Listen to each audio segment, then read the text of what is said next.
السلام علیکم۔ روزانہ ایسے واقعات سننے کے لیے ہمارا یہ چینل سبسکرائب کر لیں۔ آپ نے ملا نصر الدین کا نام تو سنا ہوگا۔ یہ شخص ترکی کا ایک مئز خیرہ تھا۔ جس طرح ہمارے ہم ملا دو پیازا اور شیخ چلی کے لطیفے مشہور ہیں، اسی طرح ترکی میں ملا نصر الدین کے لطیفے بڑے مزے لے کر بیان کیے جاتے ہیں۔ کہتے ہیں ملا نصر الدین یوں تو نہایت عقل مند اور عالم فاضل شخص تھا، مگر لوگوں کی اصلاح اور تفریح کے لیے بے وقوف بنا رہتا اور ایسی حرکتیں کرتا کہ لوگ ہنس ہنس کر لوٹ پوٹ ہو جاتے۔ ملا نصر الدین کے پڑوس میں ایک مالدار شخص رہتا تھا جو اتنا کنجوس تھا کہ کبھی کسی غریب اور محتاج کو ایک پیسہ نہ دیتا تھا۔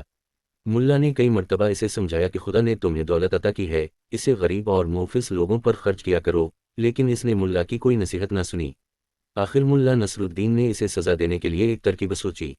ملا جی ایک روز صبح سویرے وہ نماز پڑھ کر زور زور سے دعا مانگنے لگا، یا اللہ اگر تو مجھے 1000 اشرفیوں کی تھیلی بھیج دے تو میں اسے محتاجوں پر صرف کر دوں، لیکن اگر اس میں سے ایک اشرفی بھی کم ہوئی تو ہرگز قبول نہ کروں گا۔ کنجوس پڑوسی نے یہ دعا سنی تو سوچا کہ ملا بڑا ایماندار بنتا ہے، اس کی ایمانداری آزمانی چاہیے۔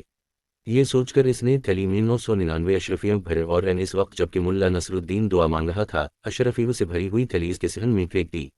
ملا نصر الدین نے لپک کر تھیلی اٹھا لی اور اس میں سے اشرفیاں نکال کر گننے لگا۔ کل 999 اشرفیاں تھیں۔ ملا نے خدا کا شکر ادا کیا اور کہنے لگا، یا اللہ میں تیرا شکر گزار ہوں کہ تو نے میری دعا قبول فرما لی، ایک اشرفی کم ہے تو کوئی بات نہیں، یہ اشرفی پھر کبھی دے دینا۔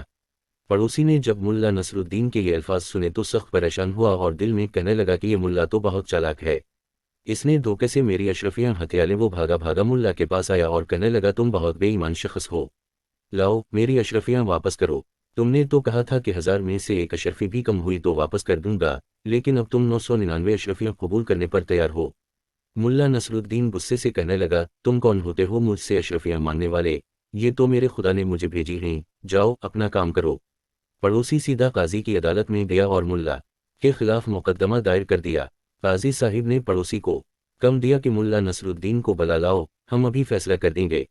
پڑوسی نے ملا کے پاس آ کر کہا، چلو تمہیں قاضی صاحب بلاتے ہیں۔ ملا نے جواب دیا، تم دیکھ رہے ہو کہ میرا لباس پھٹا پرانا ہے، میں اس شرط پر جانے کے لیے تیار ہوں کہ تم مجھے اچھے کپڑے لا کر دو۔ پڑوسی نے یہ شرط بھی منظور کر لی اور صاف ستھرے کپڑے ملا کو لا کر دے دے۔ ملا یہ بیش قیمت لباس پہن چکا تو کہنے لگا، میاں صاحب کیا اتنا قیمتی لباس پہن کر پیدل ہی قاضی کی عدالت میں جاؤں؟ لوگ دیکھیں گے تو دل میں کیا کہیں گے؟ جاؤ اپنا گھوڑا لے آؤ، اس پر سوار ہو کر جاؤں گا۔ مرتا کیا نہ کرتا، پڑوسی نے اپنا گھوڑا بھی ملا کے حوالے کر دیا اور ملا صاحب نہایت شان و شوکت سے گھوڑے پر سوار ہو کر قاضی کی عدالت میں پہنچے۔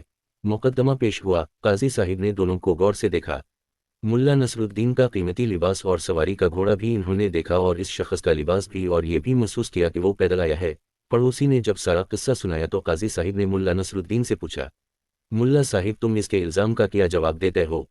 ملا نے جواب دیا، حضور یہ یہودی میرا پڑوسی ہے اور بڑا جھوٹا شخص ہے، ابھی تو یہ کہتا ہے کہ میں نے اس کی 999 اشرفیاں ہتھیا لی ہیں اور کچھ دیر بعد کہے گا کہ یہ لباس جو میں نہ پہنے ہوئے ہوں وہ بھی اسے کا ہے۔ یہ سنتے ہی وہ شخص چلا اٹھا، ہاں جناب یہ لباس بھی میرا ہے، میں نے اسے پہننے کے لیے دیا تھا۔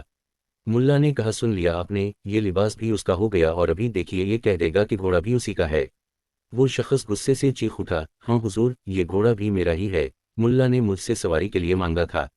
قاضی نے جو یہ باتیں سنی تو اس شخص کو ڈانٹ پھٹکار کر نکال دیا اور مقدمہ خارج کر دیا۔ وہ شخص روتا پیٹتا ملا نصر الدین کے گھر پہنچا اور اس کی بڑی منت سماجت کی۔